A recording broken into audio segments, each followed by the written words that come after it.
So why did we get this cookbook?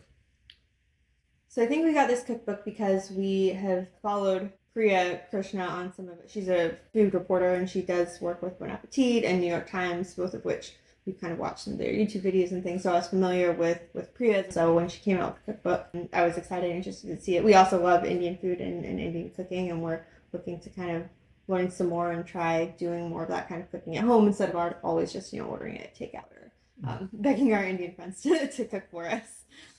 What type of cookbook would you say this is? So yeah, it's kind of an interesting one because it's nominally an Indian cookbook, but really it's like a home cookery. So it's co-written. Priya's mom has the byline. It's co-written by Priya and her mom, and so it's really a book of home cooking recipes, what they made at home in their family, which I think is something that's really cool about it because it makes the recipes very approachable, very easy to make. They're not super complicated, and she has a lot of personal stories from her family in the book, which makes it really enjoyable to read. It is mostly Indian food, but it also has some like things that aren't really Indian food necessarily. Like I think there's a recipe for like an Italian pasta in there just because it's something her mom liked to make because they traveled to Italy and it was something that they liked. So I like that about it, that it has a little bit of different things mixed in. For me, yeah, this is a family cookbook.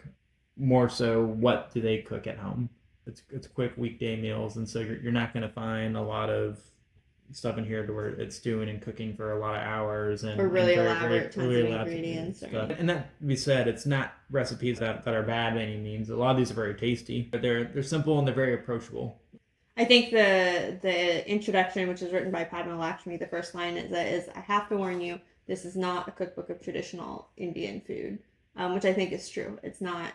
It doesn't have a lot of things that you would expect if you are used to ordering Indian takeout like we do. It doesn't have a lot of the recipes, maybe of the things that you get when you order Indian takeout, but it does have a lot of really tasty recipes using spices and ingredients that are more familiar to an Indian palate, and so using those ingredients but applying them to kind of everyday American cooking. And that being said, as while there's a lot of ingredients you wouldn't necessarily find at your local grocer, there's a handy substitution guide which shows you as far as what things you can use that you can find pretty easily in a pinch that gets you close to where you want to be. Yeah, the spice guide in this book is really useful. Like I think I would refer back to it if I was making Indian cooking, if I was using another recipe from another cookbook or from somewhere on the internet. It's really helpful in explaining what all the spices are and kind of what their flavors are and what good substitutions are for them if you can't find them locally available. Although we were able to find everything pretty easily at a local Indian market or online on Amazon. But it did take a little extra effort to go to the store to find them. But it has a really handy, that guide I think is very useful and is something that I would refer back to, worth the price of admission. I think it's fun to go to your World Food Store and see what stuff they have over there as well. It was a fun trip to go and check out all the different spices and look at things that I don't typically work with all that often. And so, what recipes did we try out? Yeah, so we kind of tried to try out a selection from some of the different kind of categories or recipes because we would try one for every selection because, like, we didn't try a dessert, for example, but we tried two different dips. So one of the dips was a sun-dried tomato dip, or kind of turned out more like a spread maybe. And the other one was basil and lima bean dip. So both of those I think were very tasty. The lima bean dip was a big winner for us. It was one that we didn't have really high expectations of, and it was a really nice texture. It kind of tasted like a pesto hummus, but with a really good texture and flavor. It tasted really good on vegetables and on pita chips, and we put some on a BLT sandwich, and that was really good. So we immediately made it again within a week of when the first time we made it, and it's definitely something we'll make again. The sun-dried tomato dip was also pretty good. It was good as a spread. We ate it with some cheese, like mozzarella cheese on toast, and was pretty tasty. It reminded me of a dip my mom used to make that was like a goat cheese sun-dried tomato and basil dip. So this one just didn't have the cheese in it, but it had a pretty similar flavor profile to that dip. So that's what it reminded me of. It was very strong sun-dried tomato flavor. So if you don't like sun-dried tomatoes, this is not going to be the dip for you. But if you do like it, then it was pretty tasty. And both of them were pretty easy to put together. You just kind of threw it in a blender. The lima bean one was made with frozen lima beans, so it's really easy to just like keep those in your freezer, and then you can whip it up really quickly whenever. So that was made it really convenient.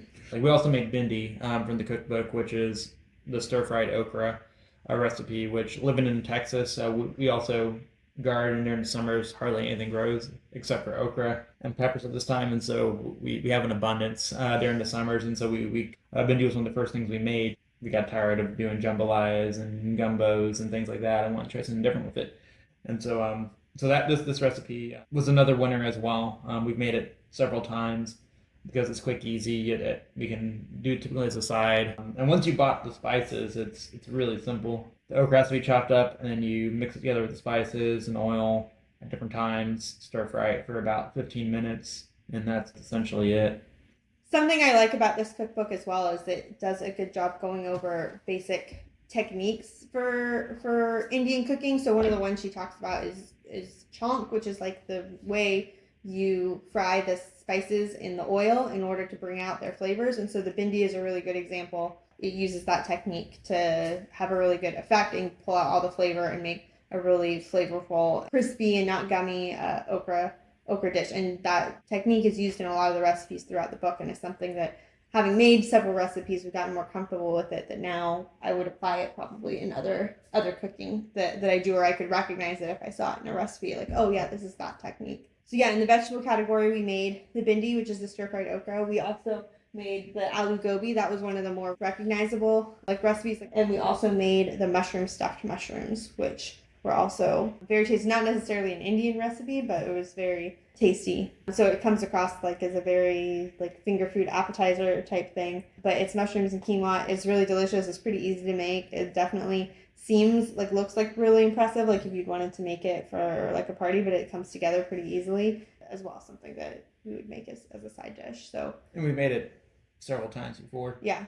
So yeah, the aloo gobi, it was one of the more recognizable dishes. It's roasted cauliflower and potatoes mixed together, and it was really easy to execute. I think we would definitely make that one again because it was really easy technique. We just chopped up and roasted the cauliflower and the potatoes, but then used those Indian spices on that kind of like chunk methodology of blooming them in the oil to get the flavors to come out, and you toss them all together. So it was really simple, but a good way to elevate it. Our toddler really liked the cauliflower. She was a big fan of it and asked for seconds. So that was something that we'll definitely maybe make again. Yeah. So we did the chari fish as the meat recipe, which this cookbook only has a handful of fish recipes and one chicken recipe. And so if you're a carnivore and looking for a meat heavy cookbook, this is not that. But that being said, the chari fish recipe was also very good and also super simple, which is kind of a common theme as we talk through this cookbook. Is a lot of these recipes are very simple and approachable, and so using the Indian pickle as a marinade for the tilapia and then frying it up with some onions, and then you've got your main, is a very simple recipe. And so you don't have to go make your marinade or mix and do all these things. It's taking something off the shelf. Yeah, using a jarred sauce as a marinade, but a specific type of jarred sauce. Another recipe that they had in there was the quick pickle, which was very easy as well to make. A lot of these are once your vegetables are diced up, stir frying them with the right spices and getting a pretty quick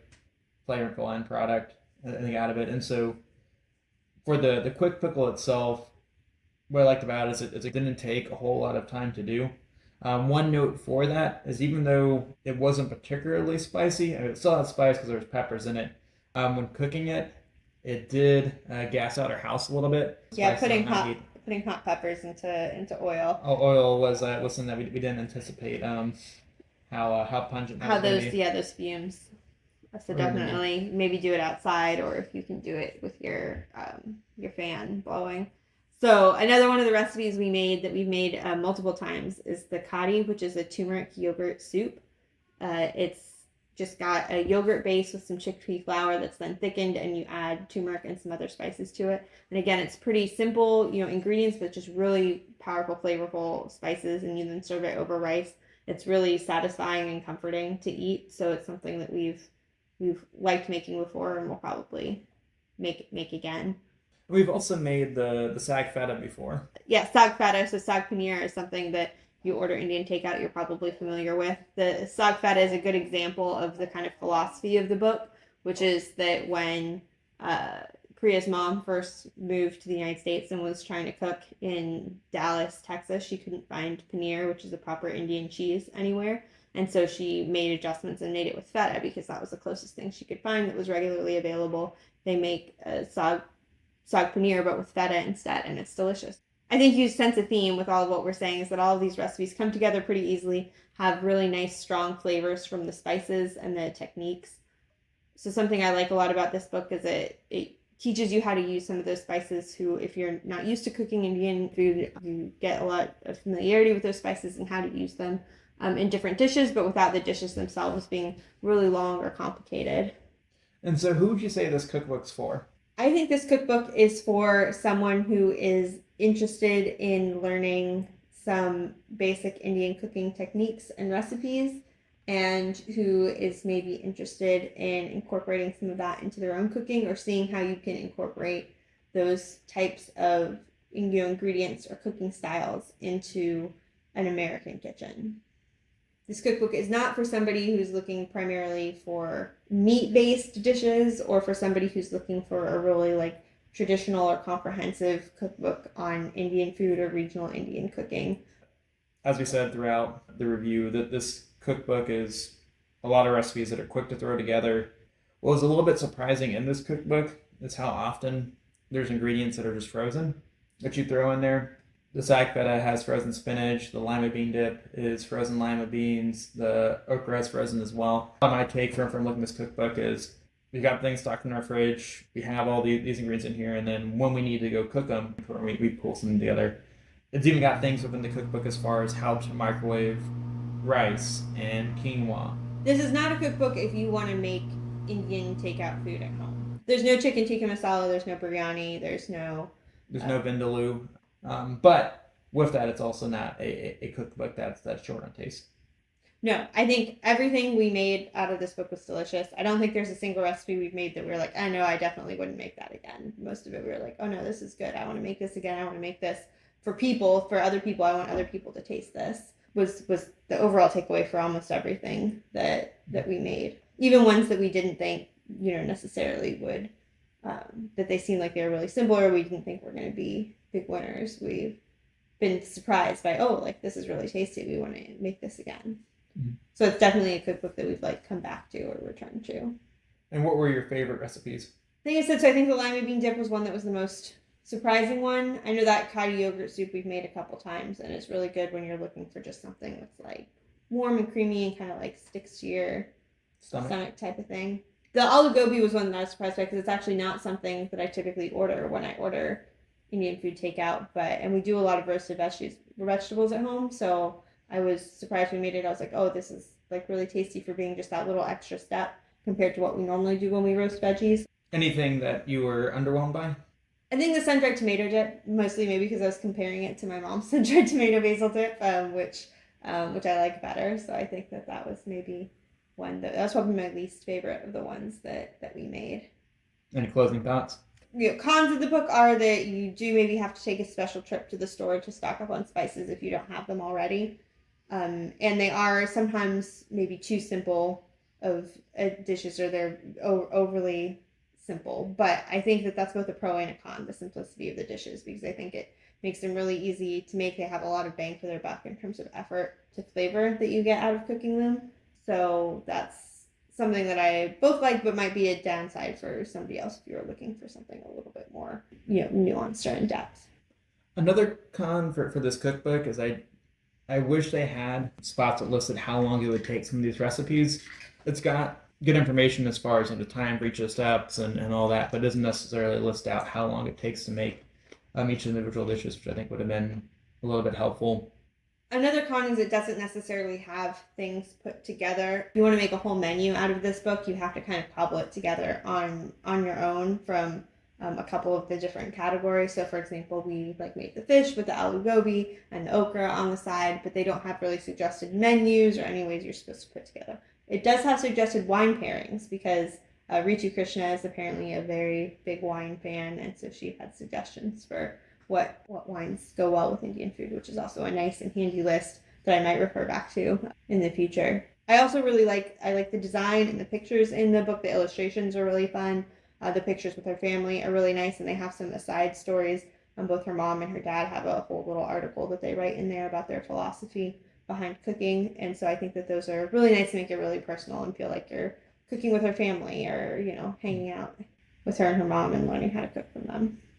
Yeah, I think I would give this cookbook 4.5 out of 5 for the fact that the recipes are ones that we would make again and we would recommend to other people. The half a point docking is just because you do have to do a little bit of extra work on some of the ingredients, and some of the recipes are more simple for certain things. Like I wouldn't use this book to try to pick something that I was going to make for a holiday meal, but overall it's a good book that we'll go back to and we'll use again in the future. And so for that, I would give it a 4.5 out of 5. Or I think overall it's a very, very good cookbook. And as far as approachability, I'd give it a 5. I mean, this is a cookbook to where if you're someone that's beginning to cook or someone that's looking for simple recipes to put together, this is a great cookbook to use for that. And it's also, if you're looking for just generally a fun read, very much a family cookbook that then was made available for others to see. And it's also clear throughout this that Priya has high reverence for both her parents. I think that's also very evident in the cookbook. So it's a very, very sweet read. Yeah. And there's a reason why Priya is a successful food reporter and writer, because she's good at writing about food in a way that's engaging, that helps you to connect with the food and the people who are behind it. So that makes it an engaging and entertaining read, even on its own, just as a book.